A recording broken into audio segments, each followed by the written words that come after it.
think we're ready to go. We've got quite a few people already here and some people are still logging in.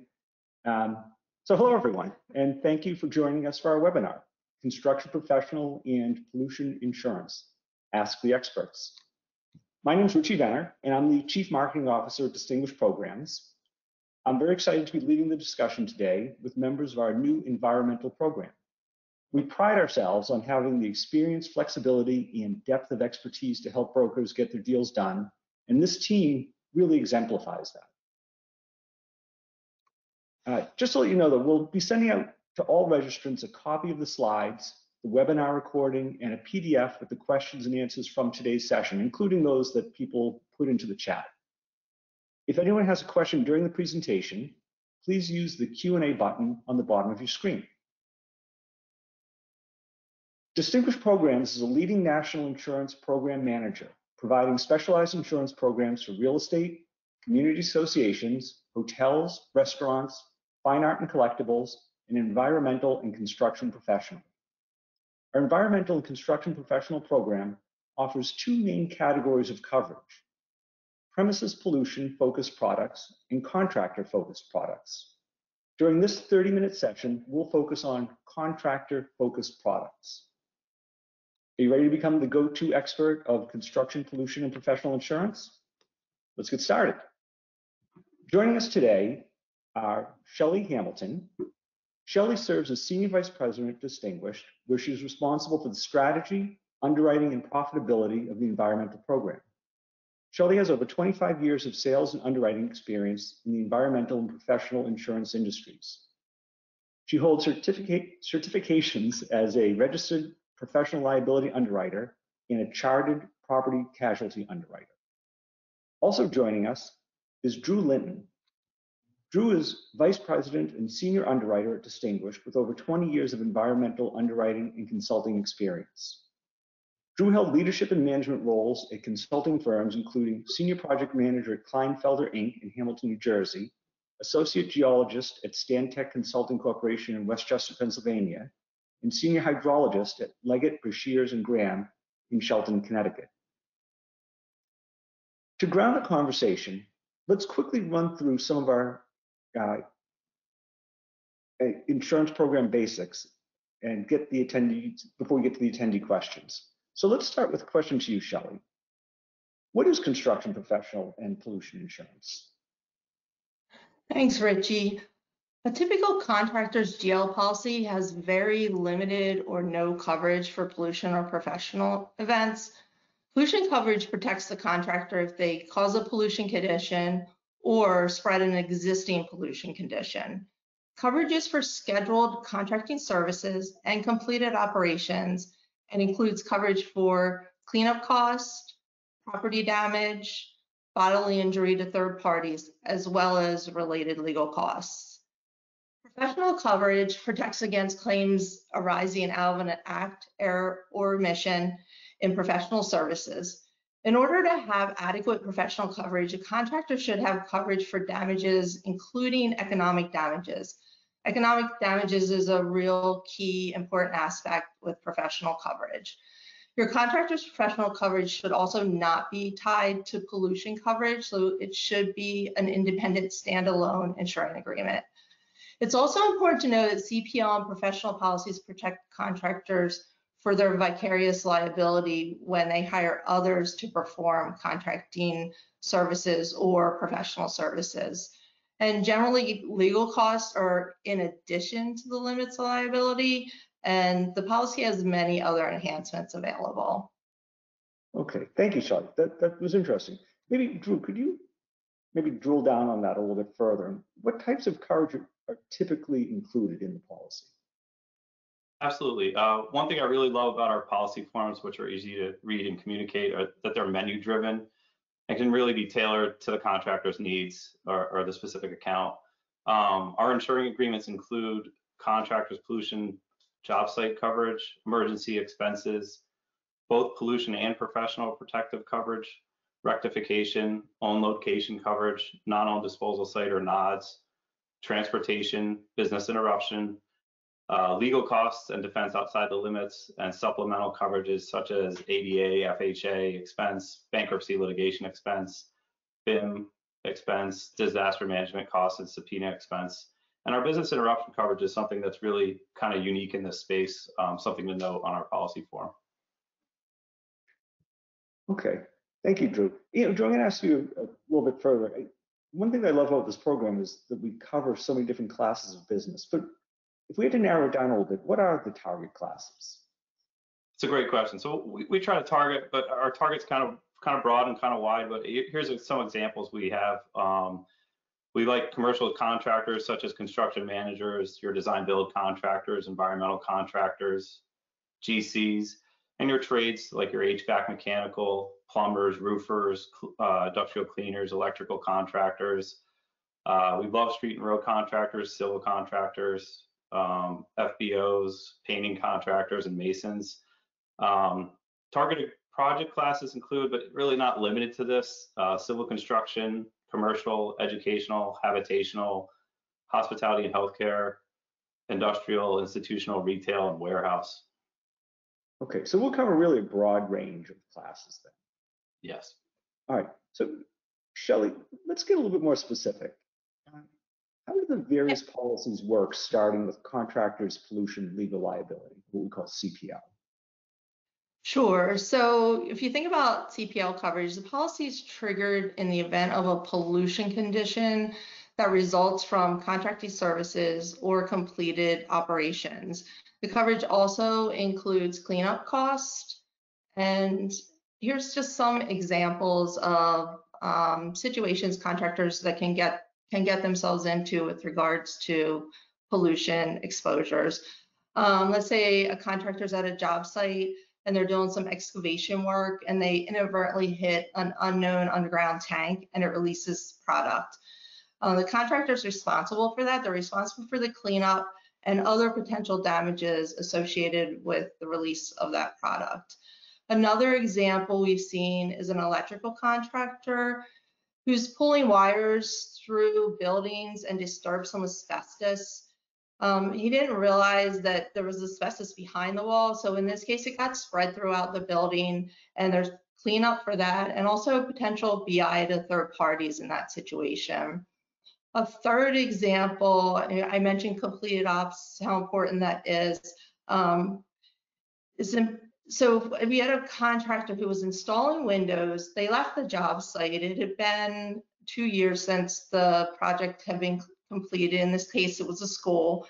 The school was power washing the building on the outside over the 2 years, and water infiltrated in through the windows and mold slowly developed. So that turned into a very large completed ops claim that included payment from the window contractor and the general contractor. So those are just some examples of why contractors need pollution coverage and what's covered there. Okay, thank you, Shelley. Drew, I'm going to ask this one of you. Let's next talk about contractors' pollution and professional legal liability. Absolutely. This one's great. It has all the great stuff in our pollution coverage, as we discussed earlier. In addition, we add coverage for professional liability that's resulting from an actual or alleged act, error, or omission from professional services performed by or on behalf of the insured. So it's everything you get under that CPL or contractors pollution liability policy. And then we add the insuring agreements for professional liability. As Shelley mentioned earlier, it's true adequate professional liability coverage, and it shouldn't be tied to a pollution condition. One example we have of this is that there was a builder who subbed out the design of a concrete foundation. Design was inadequate, and based on this inadequate design by the hired design professional, the contractor didn't use enough rebar when they were laying down the slab. The building then subsequently was complete and had structural issues, and a claim was brought against the contractor by the building owner. Wow, okay. Shelley, who typically purchases CPL and CPPL insurance? Sure, coverage is generally contract driven. So if a contractor wants to get on a job site, they have to prove that they have this coverage in place in certain situations. Keep in mind though, even without a specific contractual requirement, the contractor can still get sued for pollution conditions or professional services. So contractors who want to protect their business and their reputation really should consider buying contractors' pollution and professional coverage. Okay, all right, thank you. And Drew, what kind of limits are available? So all of our contracted related products, as well as our site pollution products, we have capacity up to 25 million in the occurrence and 25 million in the aggregate, with additional defense outside the limit, which we usually apply a percentage of the overall aggregate policy limit. In this space, most of the time we find that contractors find it adequate, to secure less than 5 million in limits, and the smaller contractors purchasing 1 million or 2 million in limits. We are seeing a lot more requirements being pushed down from municipalities, government entities, or other contractors that the limit requirements are increasing, from the smaller 1 to 2 mil limits to 5, maybe even 10 million, whether it's a project specific or on a blanket practice. So Drew, given those limits, what is the average premium per policy? Great question. So for the CPL, the contractor's pollution, the minimum's around 5,000, and then for the contractor's pollution and professional policy, it's around $7,500. For us, I would say our average premium range is around the 20,000. Our sweet spot, so to speak, is between 20 and 50,000 annual premium. Once you start building in that professional component, the price obviously increases as you're getting more coverage, and then it's really subjective in that it depends on the nature of the professional work being performed and the contracting work in general, and whether or not they sub it out or keep it in-house or self-perform. There are factors that go into these pricing decisions. Project policies generally have higher premiums than that. Okay, all right, thank you. Well, let's talk about project policies. Shelly, can you give us a little insight? Sure. So we do have the ability to offer contractors project policies for pollution only, professional only, or a combined pollution professional. Typically, a contract policy is required if a contractor is required to have a specific limit of time on the job. So they have to be on the job for 2 years and then they have a completed op. So the contract will say, we need you to have the insurance in place for that period of time. So similar to the GL, a pollution project policy can be purchased by a contractor, such as a trade contractor or GC. It can be purchased by the GC as the first named insured to protect everyone who's on the job site, themselves and the trades, or it can be purchased by an owner, similar to GL, for the first named insured being the owner and then the contractors on the job site to cover them. Another type of project policy is owner's protective policy. And this is a professional indemnity policy intended to protect the owner against losses from an act, error, omission, rendering of subcontractor professional services on their project. Pollution can also be added to this policy. The reason owners buy this is because they may not be satisfied with the limits that their design professionals or contractors are carrying. So this coverage affords additional limits on top of those limits that are already available from the design professionals or the contractors. The average premium on the OPPIs tends to be a little bit higher. It's kind of like a wrap policy. Our minimum premium is closer to 50,000 on the OPPI program. Okay, all right, thank you, Shelly. And then Drew, our final product is the follow form excess liability. Could you tell us a little bit about that? This is my absolute favorite form. As everybody knows, policies and endorsements can be complicated. This one's very simple, straightforward, and short and sweet, very easy to read. And it provides additional follow form layers of coverage above an underlying scheduled policy or policies. We can write this policy above another carrier for all the coverage that we've described here today. The excess form is used when a contractor or an owner is trying to build a large tower of limits, for example, or if another carrier is not willing to offer the full limit required by the project. And again, this is something we're seeing more and more as the requirements for limits are going up on a contract basis. Okay. And Drew, what policy term length is available on these policies? For our policy terms for the practice policies are typically 1 year. On occasion, we can offer a 2-year term. Policy terms for the projects, they match the length of the construction phase as well as any required completed operations or state statute of repose. In all, we can write those up to 17 years in total in some cases. Okay. Hey, and let me ask you another question. It's a little unfair because I know it can be complex, but how is premium calculated? Can you give us a short look at that? Yeah, the CPO and the combination CPO professional, they're rated off of the construction or contractor's revenue for a given year.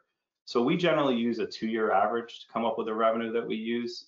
It's a little bit different on the owner's protective policy. That's truly project specific, so based on the revenues of that specific project, but it also takes into account the complexity of the project type and other matters within the contracts and such. On the follow form excess, again, this is much more simple. Pricing is generally a percentage of what we have on the underlying primary carrier or what they're charging. The general rule for that is between 40 and 60% of what the underlying carrier charges. Okay, thanks, Drew. That helps.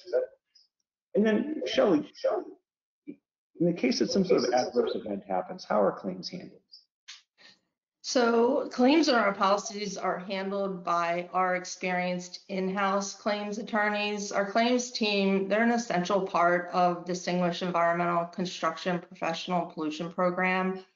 Our claims team will work closely with the insured from the time a claim comes in until the conclusion of the claim. We communicate and really just help the insured in this difficult situation. Okay, all right, thank you. All right, so let's dive into some of the questions from attendees that sent them in via email ahead of time. We got quite a few, and so I've tried to consolidate the ones that were similar. So if you don't recognize your question exactly, it's because we paraphrase them a bit to be able to fit them into the time allotment that we have. So the first question, how can an insurance broker successfully sell construction, professional, and pollution insurance? Drew, could you take us through that? Yeah, fortunately, just about every broker out here, you're going to have some construction risk in your book, whether it's a general contractor, street and road, trades, such as electrical, plumbing, roofers, or HVAC mechanical. They're everywhere, and every broker's book generally has some contractors. It's just a matter of recognizing that exposure and selling the pollution and professional program. We found that sharing claims situations with your contractors often helps, even if they're not contractually obligated to purchase this coverage. The contractor does still have that liability, as Shelley's talked about previously, for the services they perform. A lot of contractors do need it through their contractual obligations, so they should be used to hearing these terms. It's just whether or not they understand that it's available through you and really affordable for them in most cases. Okay. Shelley, I'm going to give this one to you. What strategies do we use to assess and tailor coverage to meet the unique needs of clients? So depending on the type of contractor and the type of client they have, there's lots of ways we can really tailor the coverages. A lot of what we do is specific to just the project and the contractual requirements. So we have the ability to craft manuscript language and work around those needs. The best thing is, even if you have a situation where you have a contractor who has a special need, pick up the phone, give us a call. We have so much flexibility with the product and the bells and whistles that we can add. Okay, that's great. Drew, I think I got this question correct. What are some proven tactics brokers can use to help close a construction, professional, and pollution insurance deal? The main thing is to really educate that there is real exposure. If you look at the news recently, there's a lot of pollution and potential professional items out there. One was just the big spill in the Delaware River that jeopardized drinking water for almost an entire city. The tragic train derailments we've been seeing, the one in Palestine, Ohio, the one in Maine, the plant fires. This is all exposure to folks with hazardous conditions. Some of these are not as spectacular as a train wreck or, newsworthy, so to speak, but a contractor can easily have a $100,000 mold issue they weren't expecting. And this can really impact their bottom line profitability. And in a year where they weren't anticipating it. So these are the looming exposures out there that can hit them in their pocketbook pretty quickly. Okay. And then Drew, how can an insurance broker help their clients understand the coverage and limits of construction, professional, and pollution insurance? Again, educating them on what the potential exposures are. Every contractor has a story. Oh yeah, I did have that drywall that I had to replace. It got wet and moldy. Maybe their experiences are larger or smaller, or it didn't cost that much money. But there's ample claims out there that reach into the tens of thousands, hundreds of thousands, or millions, or even tens of millions now. It's really just getting that message through to them and giving them the understanding of the exposures and the potential claims that could fit that business class. Okay. Shelley, how long is the average turnaround time for submission? So we get rush submissions frequently, and we can turn submissions around very quickly when needed. And we'll have a contractor who's on a job and they need to get the insurance in place. They need the certificate. So those, of course, we're going to put as a priority and get them turned around very quickly. If it's a more complicated deal, it may take us a little longer. If there's contract language we have to review from a professional standpoint. But generally, I mean, you could expect a quote back from us within 24 to 48 hours, and we'll reach out. We like to communicate on the accounts prior to even quoting. So, we're available to really turn the submissions around for you quickly. Okay. Just to make sure that I understood that correct, Shelley, because it sounds kind of powerful to me. This is a pretty complicated business, and you can turn these around. And of course, the longer time is better, but you can actually turn these around in a day. We can. We have, we have 15 underwriters that can work through submissions.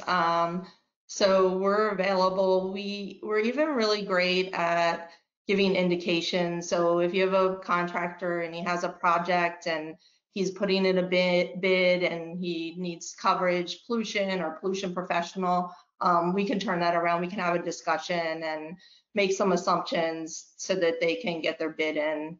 So that's another thing that will add to our turnaround time.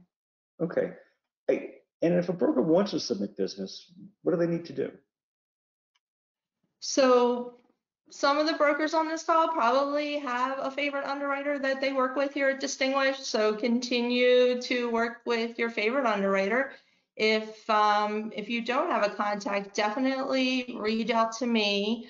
You can see at the bottom of the screen, my email address is shamilton@distinguished.com. Also, Doug Stepanowski, our president's email address is available there. So please reach out.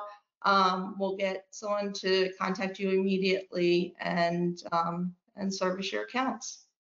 Okay, that's great. And just a reminder to everybody, we will be sending everyone who registered and everyone who's on the call today these slides, and so you'll have this information. I'm looking to see if we've got any new questions submitted. We'll just give a minute. I don't see any. But of course, we're happy to answer any type of follow-up questions that folks have.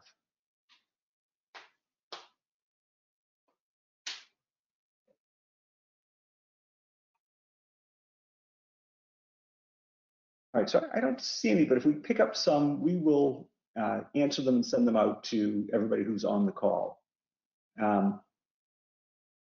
Like I said, we'll send all registrants a copy of the slides, the webinar recording, and a PDF of the questions and answers from today's session, including any that were submitted in the chat and for some reason we didn't see them. And of course, feel free to reach out directly to Shelley and Drew or to Doug. If you enjoyed today's webinar, stay up to date on our latest events by following us on social media. We post about insurance market insights and industry news, and you learn about our latest free webinars, ebooks, and case studies. I'd like to thank everyone who joined us for today's webinar, and to our panelists, Shelley Hamilton and Drew Linton, for sharing their valuable insights. Yeah, thank you very much, Richie. Oh, you're welcome. Yeah. And we hope that everyone found this information useful and that you're now better equipped to navigate the world of construction, professional, and pollution insurance. Remember, our underwriters will be available to answer any follow-up questions that you may have. Thank you for joining us today, and I hope to see you at our next webinar. Bye, everybody.